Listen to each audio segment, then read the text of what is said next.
కూలిపోతే మొట్టమొదటి కార్యక్రమం జరిగిందని నిర్ధారించాలి. మనిషి కదలడం లేదు, స్పందన లేదు అన్నిటితో.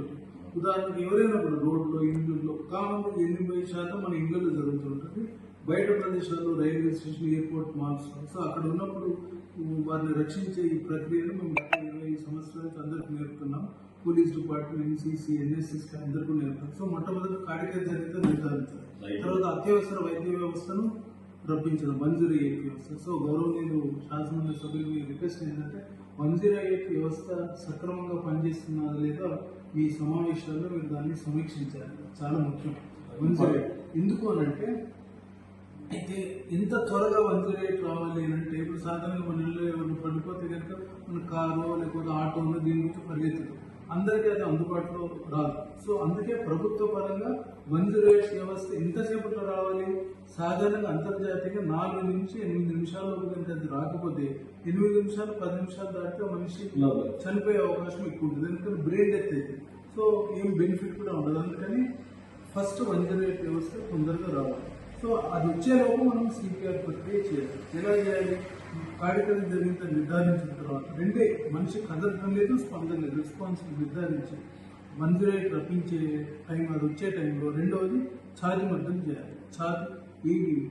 ఛాతీ ఎముక కింది ఛాతీ మధ్యలో ఒక చేతితో పెట్టి ఇంకో చేతితో నదిమి అతి బలంగా అతి వేగంగా push hard and push fast 8 మార్లు 100 నుంచి 150 మార్లు అతి బలంగా అతి వేగంగా ఛాతీ మళ్ళీ 2 అంగుళాల లోపలికి వెళ్ళాలి, మళ్ళీ యథాస్థానానికి రావాలి.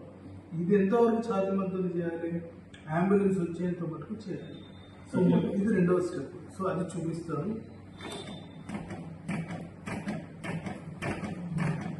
ఇది చేయాలి. ఒకసారి మీరు ప్రాక్టీస్ చేయండి, తర్వాత మీరు ఒకసారి చేయండి.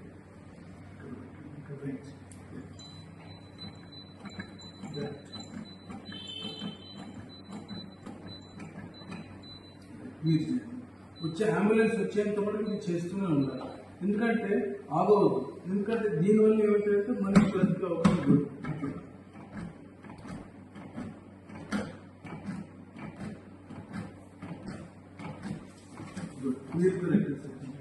అంబులెన్స్ వచ్చే లోపు ఛాతీ మద్దతుతో పాటు దీన్ని ఆటోమేటెడ్ ఎక్స్టర్నల్ డిఫిబ్రిలేటర్ పరికరం ఏఈడి. సో దీని గురించి విన్నపం ఏంటంటే ఏఈడి అనేది కంప్యూటర్ లాంటి పరికరం. సాధారణంగా ఎయిర్పోర్ట్, మాల్స్, రైల్వే స్టేషన్, తర్వాత అపార్ట్మెంట్ బిల్డింగ్స్ లో అంతర్జాతీయ మిగతా ప్రదేశాలు అన్ని చోట్ల ఉంటుంది. దీనికి చెప్పినట్టు చేయడం. దీంతో ఏంటంటే ఛాతీ మద్దతుతో పాటు షాక్ అందిస్తే కనుక బ్రతికే అవకాశం ఎక్కువైతుంది. ఇది యూజ్ చేయాలి.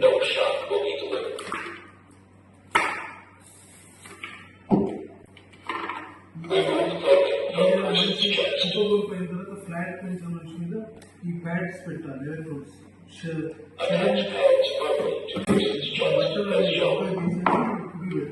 ఇది ప్యాడ్స్ పెట్టి ఇది కనెక్టర్ పెట్టాలి. అదే అనాలిసిస్ షార్ట్ పెట్టాలి. Shock advised. Charging. Everyone stand clear.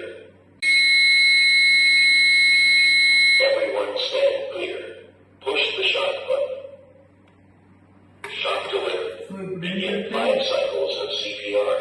So ఈ ఆటోమేటెడ్ ఎక్స్టర్నల్ డిఫిబ్రిలేటర్ కంప్యూటర్ లాంటి మీరు హాస్పిటల్లో చూస్తారు. ఎవరైనా అడ్మిట్ అయితే కనుక మా దగ్గర కానీ వేరే దగ్గర మానిటర్ డిఫిబ్రిలేటర్ అందరూ మానిటర్ చేసి షాక్ అందించాలని వద్దా అనేది మేము చెప్తాం. కానీ హాస్పిటల్స్ కాని ప్రదేశాలు, రైల్వే స్టేషన్, ఎయిర్పోర్ట్లో సాధారణ ప్రజలు ఉపయోగించడానికి ఛాతీ మద్దతుతో పాటు ఏఈడి పరికరంతో షాక్ అందించవచ్చు. సాధారణంగా కార్డియాక్ జరిగినప్పుడు గుండె లయ వేగం అబ్నార్మల్ అయితే కాబట్టి అప్పుడు ఈ షాక్ అందించాలి. సో షాక్ అయితే ఏఈడి పరికరం అందుబాటులో లేకపోతే ఛాతీ మద్దతునే కంటిన్యూస్గా అంబులెన్స్ వచ్చేంత చేయాలి. సో ఇది కూడా ఒక విన్నపం ఏంటంటే గౌరవనీయులు శాసన సభ్యులకు సారయ్య గారికి ఏంటంటే ప్రభుత్వానికి విన్నపం ఈ కామన్గా అయితే ఎప్పుడో ఒకసారి జరిగే ఈ ప్రాణాపాయం, కార్డియాక్ ఇవన్నీ పెట్టిన ఖర్చు అంత అవసరం అనేది అనుకోవద్దు. సో మీరు ప్రభుత్వానికి విన్నపం ఏంటంటే ఈ ఏఈడి పరికరాలు రైల్వే స్టేషన్, ఎయిర్పోర్ట్స్, మాల్స్లో ఇప్పుడు మన అంతర్జాతీయ ఎయిర్పోర్ట్ డొమెస్టిక్ ఎయిర్పోర్ట్ హైదరాబాద్ లో ఉంది, కానీ రైల్వే స్టేషన్ ఎయిర్పోర్ట్స్ లో ఇంకా ఇవి ఎక్కడ అందుబాటులో లేదు.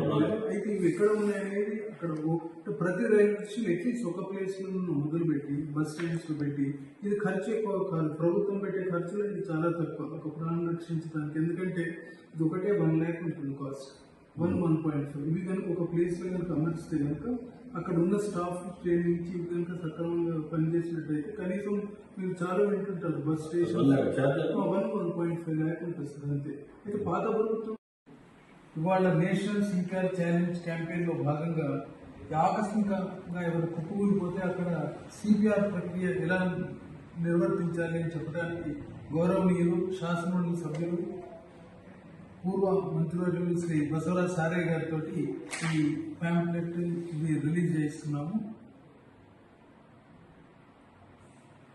సందేశం ఇవ్వండి.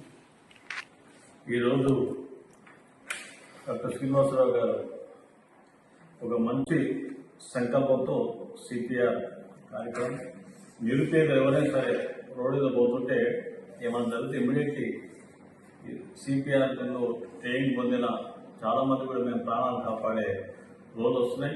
ఇలాంటి కార్యక్రమాన్ని శ్రీనివాస్ గారు తలపెట్టినందుకు ముఖ్యంగా వరంగల్ జిల్లా నగర ప్రతిపక్షాన ఈరోజు రేవంత్ రెడ్డి గారి ప్రభుత్వ పరంగా వారికి ప్రత్యేకంగా నేను ధన్యవాదాలు తెలియజేసుకుంటున్నాను. ఈ కార్యక్రమం ప్రజలందరూ కూడా ఇన్వాల్వ్ అయ్యారు.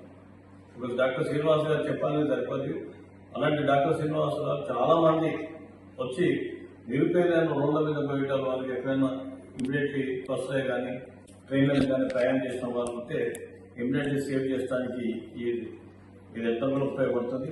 రియల్గా అందరూ కూడా ప్రజలందరూ కూడా దీన్ని గమనించి మీకు తోచే విధంగా ఒక మనిషికి సహకరించే విధంగా మనిషికి బ్రతికించే వాళ్ళు అవుతారు, ఒక ప్రాణం పోసే వాళ్ళు అవుతారు ఆపదున్న వారికి అందరికీ.